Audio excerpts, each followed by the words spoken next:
Mark Santiago here, and welcome to the Empowered AF podcast, where each episode we share powerful strategies to help you communicate, act, and lead like an empowered man. Thanks for joining me.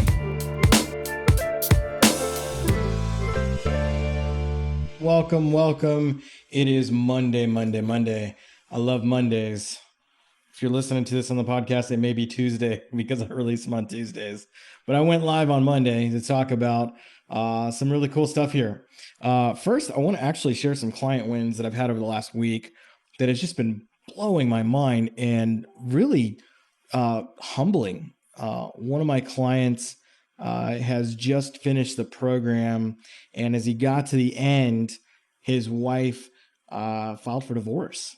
And you go, well, don't you save marriages? No, we don't. We save men. And we obviously want to save marriages, and we want women to come back to their husbands in the situations and, restore and repair and all those things. But sometimes there are things that are outside of our control. And this man had gone through our program, and he's successful in life, and he's doing really well financially, and all of those things are great for him. However, emotionally, he was just a basket case. And so when he came to us, he'd already been working on some things in himself, and he'd already been checking out, how to do this, how to do that, how to be better as a man. But as he went through the program, we taught him some things that really helped him deal emotionally with what was going on. And, as we're sitting there listening to his, what I call our graduation call, our next steps call, and just kind of hearing where he's at so I can give him some advice to move forward, he literally said to me, "You saved my life." And I was like, I kind of heard that before, but I didn't really understand what it meant. And what he meant by that was that he literally was at such a down place emotionally where he wanted to take his own life because what he had been going through. But the skills that we gave him, the communication, the dealing with the emotional, the coaching support we gave him showed him he's going to be okay. No matter what, he's going to be okay. And I thought that was just incredibly inspiring and incredibly humbling to be a part of his story in such a way. And then this morning, I'm on our group call with our clients, and or actually over the weekend, one of the clients Voxered me this because, we support them through Voxer, which is a walkie-talkie app. Means you get real-time access to me, not through like Messenger, but you can actually talk to me just about every day if you wanted to. What's up, Chad? And he had gotten about midway through the program, and his wife had already started noticing the changes that were going on. And she was just kind of like watching. Well, about midway through the program, we have this one exercise, this one action that sometimes can flip or change the whole dynamic. Okay. So he did that action. And after he was done, she came up to him, she hugged him and said, "I can move past the hurt. I can move past all of the shit. Let's do this. Let's start over. Let's do this." And she had been working on herself a little bit, so that helped. The fact is because he leaned in and did the work, boom, she comes back. And look, at the end of the day, we always say it's not about whether or not she comes back to the marriage.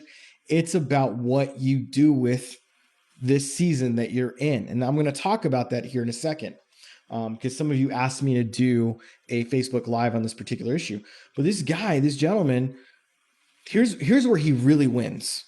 He didn't win because she came up to him and hugged him and said, "Let's move past all this," or "I want to forgive you." He didn't win there. What he won in was the fact and the idea that he realized this shit is just the beginning. I've still got so much work to do on me so that I can be the best man, so that I can be the best husband, so I can be the best father, so that I can be the best leader, so I can be the best business guy out there and crush it in all aspects of my life so I can thrive in every aspect of life. And if she wants to be with a man that's thriving in all aspects of life, then by golly, that's going to be awesome for her. But if she doesn't want to be with a man that's thriving in all aspects of life, it's on her. So if you haven't guessed, what I'm going to talk about today is from this concept that I wrote a post about this the other day. I said, you may not be able to change your situation, but you can change your mind about how you interpret the situation. And this was inspired by one of my clients who was talking about his wife, who was sort of actively, she was hiding an affair. She wasn't being upfront about it. He wasn't sure if she was still engaged in it. She was out for the night, and he was just freaking out and like, I don't know what to do. I don't, I don't know how to handle this. And so we walked him through it, and we use this technique a lot of times, whether it's on a one-on-one call or through Vox or whatever with our clients.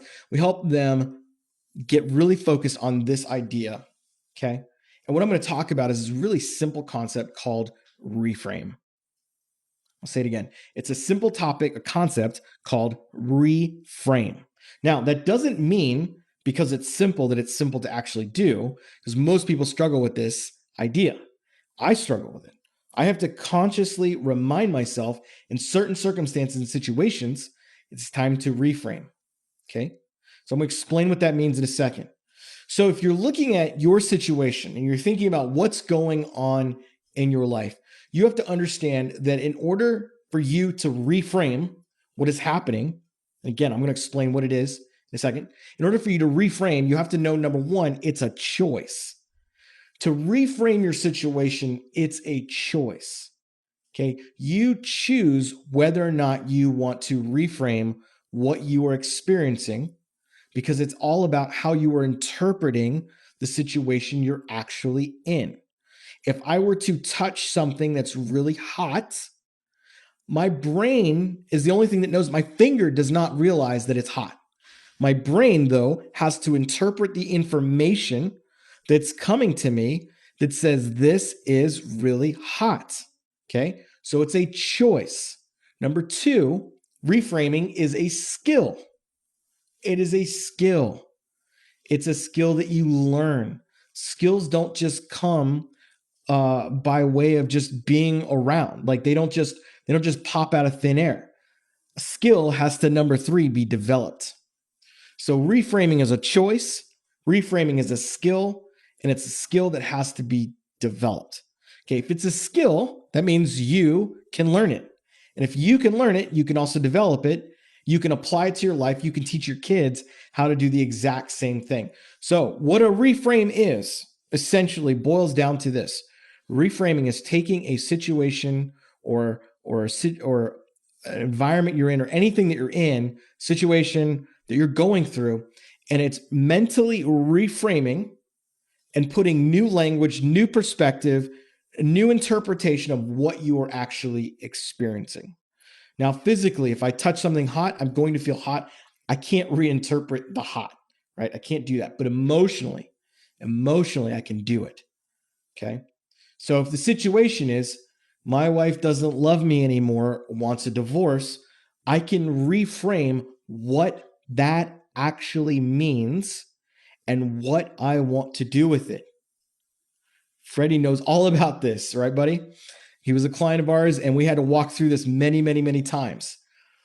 And that is this idea, this reframe that basically says that, is this situation factually true? Okay.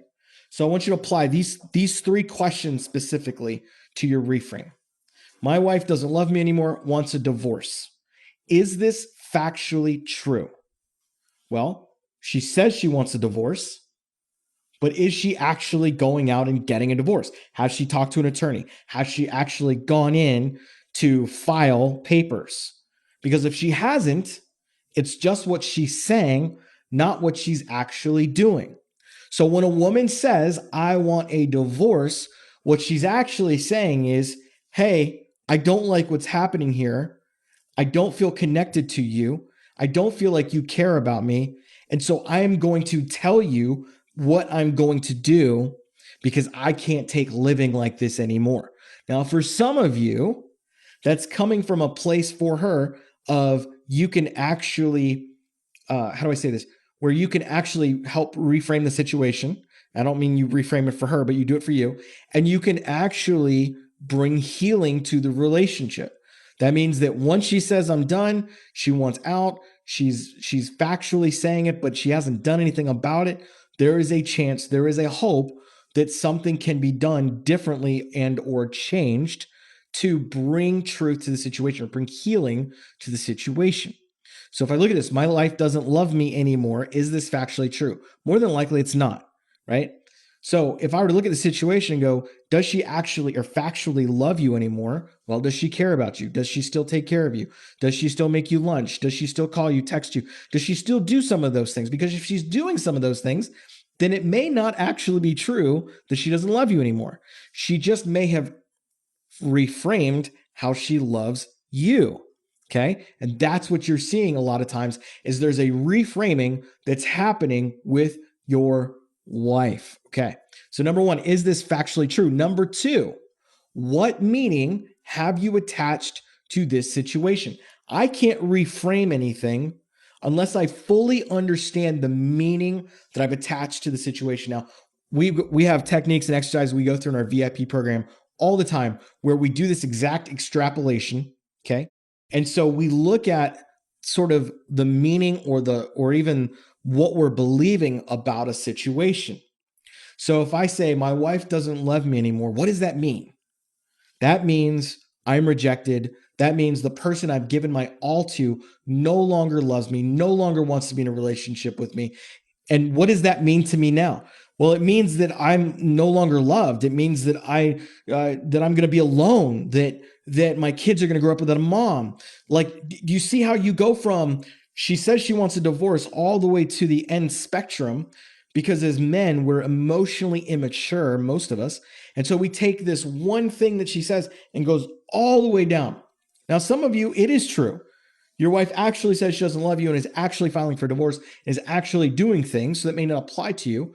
But in this case, if she hasn't done those things, I want to know what meaning you've attached to the situation, because once we understand the meaning you've attached, we can do something really cool. All right, number three, what do I actually have control over in this situation? Okay. My wife doesn't love me anymore, wants a divorce. What do I actually have control over in this situation? Okay. What do I do? What can I control? I can control me. I can basically control my kids. I can somewhat control my finances, but I can't totally control my finances because she has access to them. What can I actually control? So let's look at us, because this is the one that where we all get kind of weirded out about. I can control me in this situation. What does that look like for you? For some guys, it looks like I'm going to go get a haircut.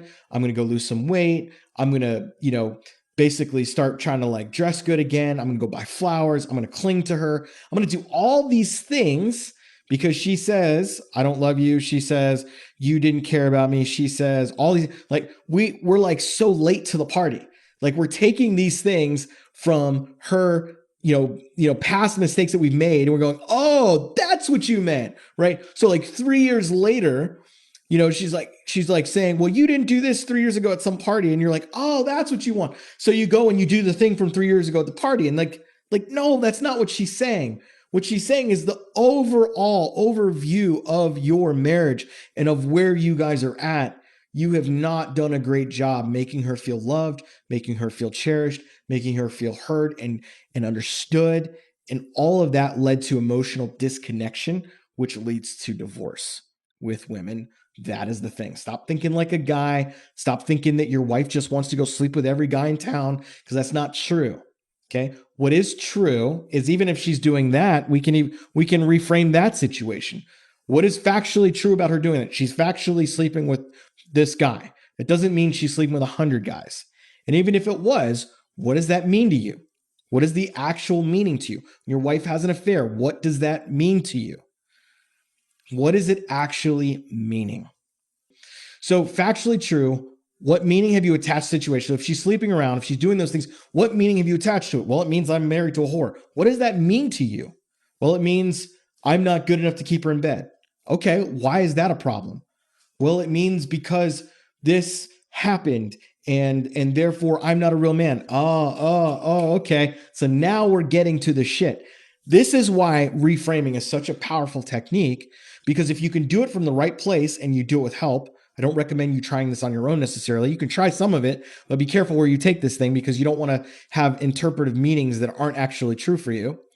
But when you start to dig in and dive into these things, and I ask this on questions with guys who want to become clients of us all the time, say, well, she's doing this and she's doing that. Okay, but what does that mean for you? Because I can't control what she does. I can't make her come back to the marriage. I can't do anything other than what is my locus of control, which is me. Okay, my internal locus of control is what I have control over, and that's me. The external locus of control is on the outside. It's those things that I don't have control over. I don't have control whether she comes back. I don't have control whether she sleeps around. I don't have control whether she takes the money out of the bank or whether or not she just moves away or she just leaves town. I don't have control over those things. I don't have control of her loving me. What I have control over is the kind of man I become that makes her want to fall back in love with me again. Oh shit, there we go. That's the fucking thing. See, because what's happened is you have been exposed as a fraud. I'll say it again. You've been exposed as a fraud. The second our wife leaves us, the second our wife says she doesn't want to be with us anymore, we've been exposed as a fraud. That's why we freak out, because we start to realize, oh fuck, what did I do wrong? How did I screw this up? I had a good thing and now it's no longer good. What did I do wrong? And that is what you're doing wrong. Because by questioning what you did wrong, you then start to go, oh, well, I'll fix it, because we're fixers. And we start going down that road to try to fix what we did wrong. And that's not what your wife is asking you. What she's asking you is, am I beautiful? Am I worth fighting for? Do you care about me? That's what she's saying.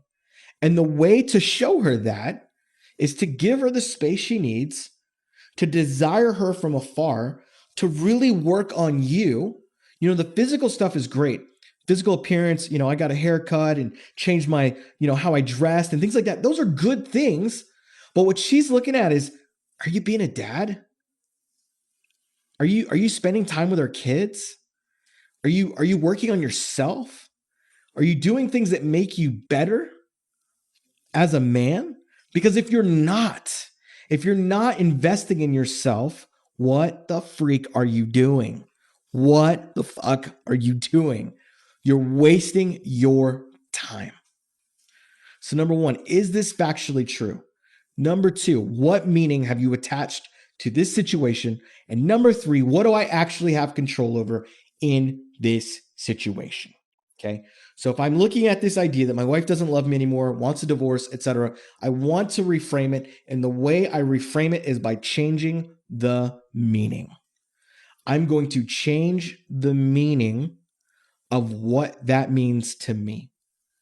My wife says, I don't love you anymore. I hear two things, right? I hear she's got some issues right now with me, or she says are with me. I don't know if that's factually true. I don't know if I actually am the one causing this. I don't know. Here's what I do know is I can look at me and I go, okay, I'm not looking for what's wrong. I'm looking for where I need to grow. I'm looking for where I need to grow. I'm looking for where I need to get better as a dad.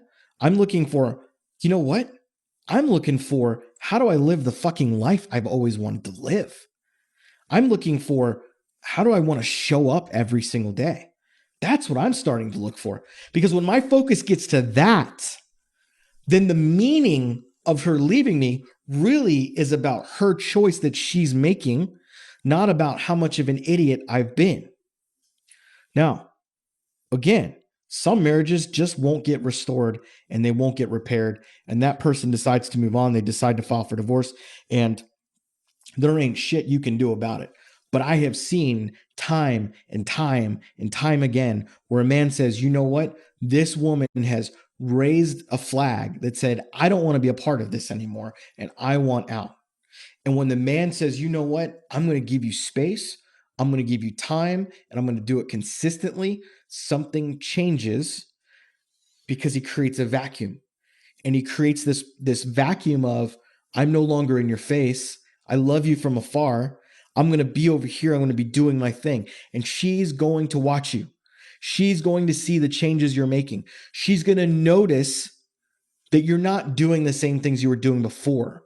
That when you guys communicate, you're communicating differently. that suddenly you actually have boundaries in your life, that you're not just wasting your day away playing video games, but that you're actually engaged with your kids, that you're actually showing up at work, that you're actually making a lot more fucking money than you ever have because you're plowing back wasted energy into your business or into your job so you can get promoted and continue to make more. Don't get me started on guys that don't make money. There's an opportunity for you out there.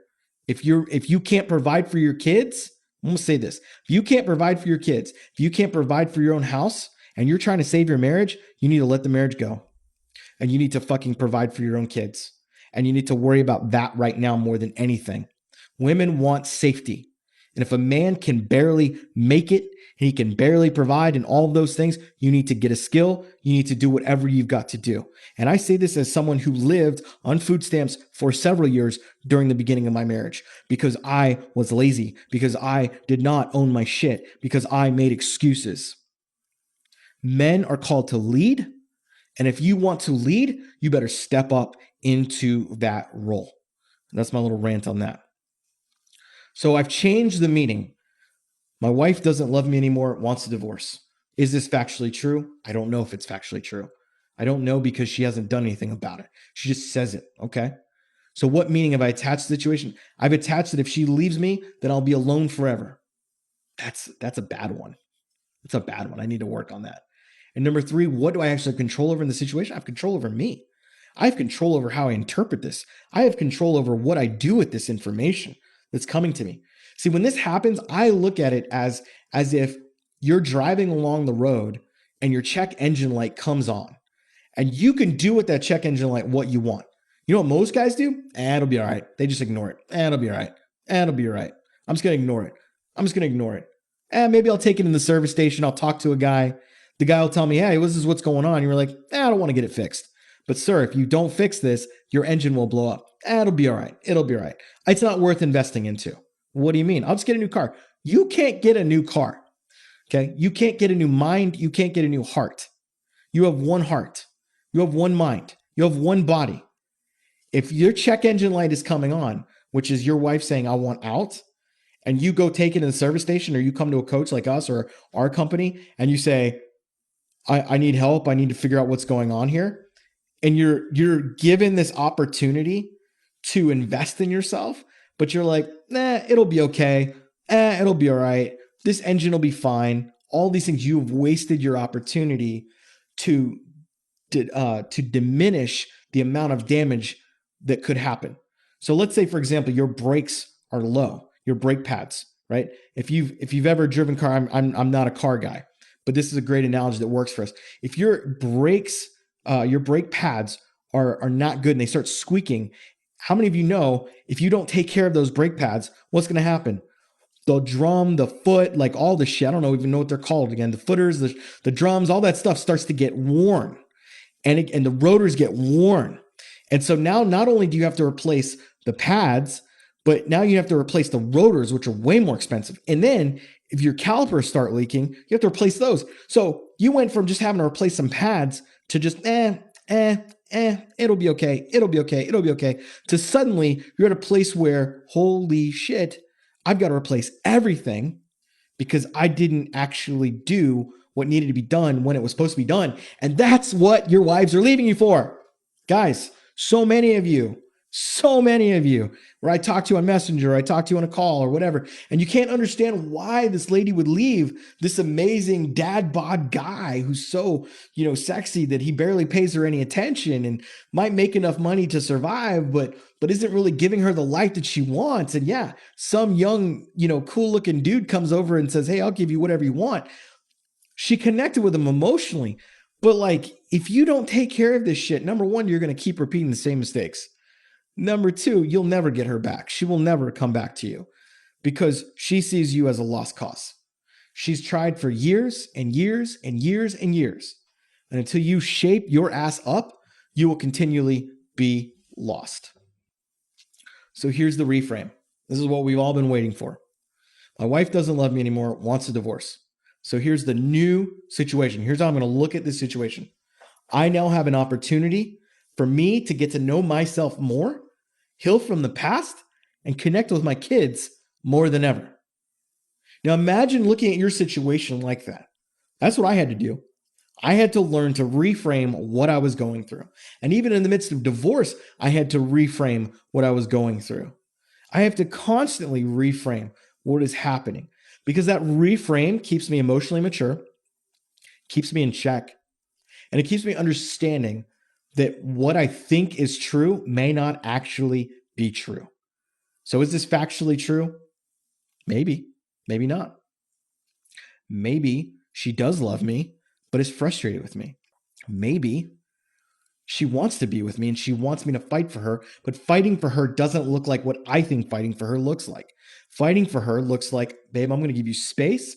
It's clear you don't want to be with me right now. I'm going to go over here and do my thing.